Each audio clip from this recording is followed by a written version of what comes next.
Hello everyone, welcome to 5 Minute Solution channel. Today we'll show you how to turn off narrator on Minecraft. So let's get started. First, open the Minecraft game. Now press escape button. Click on options.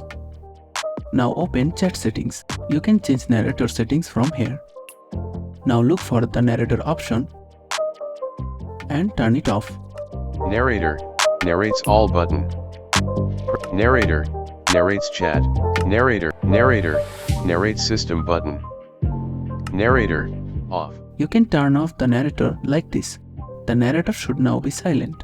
If you ever want to enable it again, simply repeat the same steps.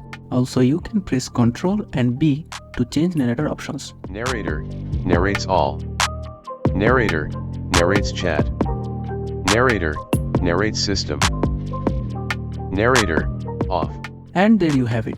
If you found this video helpful, don't forget to give it a thumbs up. Subscribe to 5 Minute Solution channel for more Minecraft tips.